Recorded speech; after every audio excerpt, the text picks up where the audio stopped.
Europe में लोगों को मैसिव हीट वेव का सामना करना पड़ रहा है। सोशल मीडिया पर बहुत सी वीडियोस वायरल हो रही हैं जिसमें दिखाया जा रहा है कि वहां पर सिचुएशन किस तरह से खराब हो रही है। WHO ने यह भी कहा है कि इस हीट वेव की वजह से यूरोप में अभी तक 1000 से भी ज्यादा लोगों की मौत हो चुकी है। वर्ल्ड हेल्थ ऑर्गेनाइजेशन के चीफ टेड्रोस एडोनम गिब्रेयेसस ने यह चेतावनी भी दी है कि जो यूरोप है वो पृथ्वी का सबसे तेजी से गर्म होने वाला कॉन्टिनेंट है, जो कि ग्लोबल एवरेज की तुलना में दुगनी स्पीड से गर्म हो रहा है। और उन्होंने यूरोपियन गवर्नमेंट से ये आग्रह भी किया है कि वो हीट एक्शन प्लान्स को इम्प्लीमेंट करें। अब अगर भारत के मुकाबले में वहां का हम टेम्परेचर का कंपैरिजन करें तो वहां पे इस समय 43 डिग्रीज है। ऐसे में सोशल मीडिया पे बहुत से लोग कंफ्यूज्ड हैं और जानना चाह रहे हैं कि जब भारत में 40 डिग्री में हम सरवाइव कर सकते हैं तो यूरोप में 43 डिग्रीज में ऐसा भयानक मंजर आखिर क्यों देखने को मिल रहा है। तो आइए समझते हैं आज इस बात को हमारी इस वीडियो में।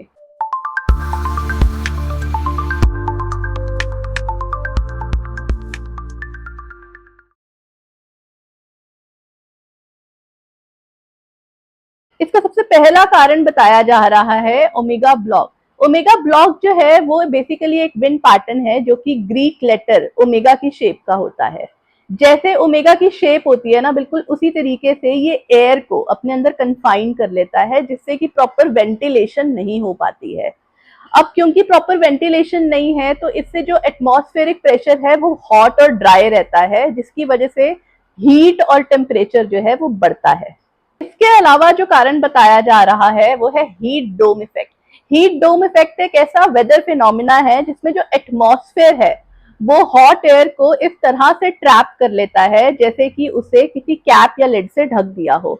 अब क्योंकि हॉट एयर जो है वो ट्रैप हुई पड़ी है तो वो डिस्पर्स नहीं हो पाती, और क्योंकि वो डिस्पर्स नहीं हो रही है तो जो हीट है वो एक ही जगह पर इकट्ठी होती रहती है। जियोग्राफिकल कंडीशंस भी इसका एक कारण है। भारत में जो है सूर्य बिल्कुल सिर के ऊपर आता है, जबकि यूरोप जो है वो हायर लैटिट्यूड में स्थित है, जिसकी वजह से वहां पर सन जो है कभी भी ओवरहेड स्ट्राइक नहीं करता है।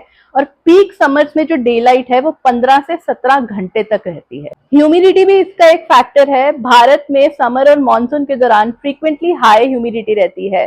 मॉइस्ट एयर जो है वो स्वेट के इवेपोरेशन को स्लो कर देती है, जो कि हमारी बॉडी का नेचुरल कूलिंग मैकेनिज्म है। अब अगर वहां के इंफ्रास्ट्रक्चर की बात करें तो वहां का जो इंफ्रास्ट्रक्चर है वो हीट को रिटेन करने के लिए डिजाइन किया गया है।